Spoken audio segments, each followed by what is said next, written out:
আসছি, সেটা হলো বউ শাশুড়ি নিয়ে। আসলে প্রায় পরিবারে, প্রত্যেকটা ফ্যামিলিতে এই বউ শাশুড়ি নিয়ে যুদ্ধ। আসলে যদি প্রত্যেকটা মেয়ে যদি শাশুড়িকে মায়ের মতো করে দেখত, তাহলে অবশ্যই ফ্যামিলিতে কখনো গ্যামজাম হতো না। আবার শাশুড়ি যদি বউকে মেয়ের মতো দেখত, তাহলে তো কোনো কথাই নেই। কিডা কার কথা শুনে? আমি একাই 100, আমি চাই আমি এখানে রাজত্ব করতে। তা আমাদের এলাকায়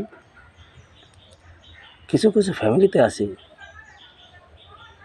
আসলে স্বামীরাও তার বউ নিয়ে খুব টেনশানে আছে, আতঙ্কের ভিতর থাকে, 24টি ঘন্টা আতঙ্কের ভিতর থাকে।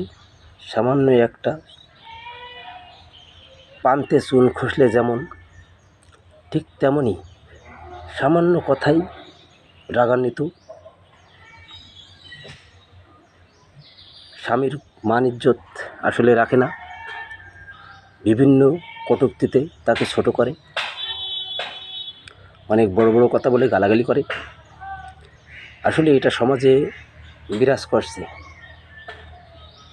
তা আজও আমি দেখলাম কিছু ফ্যামিলিতে সামান্য বিষয় নিয়ে বউ শাশুড়ির গ্যামজাম।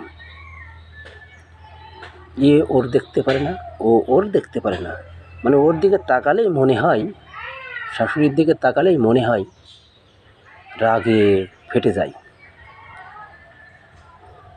তা আসলে আসুন এই বউ শাশুড়ির বিষয়টা নিয়ে কিভাবে সমাধান করা যায়, সেটা আসলে আমার মাথায় আসছে না। যদি বন্ধুরা আপনাদের মাথায় যদি ভিতরে যদি কিছু না কিছু থাকে, অবশ্যই সেই পরামর্শটুকু জানাবেন কমেন্টের মাধ্যমে। আর এই ভিডিওটা যদি আপনাদের কাছে ভালো লাগে, অবশ্যই লাইক কমেন্ট শেয়ার করে ছড়িয়ে দেবেন, যাতে করে অনেকেই এই ভিডিওটা দেখতে পারে এবং তাদের মনের ভিতরে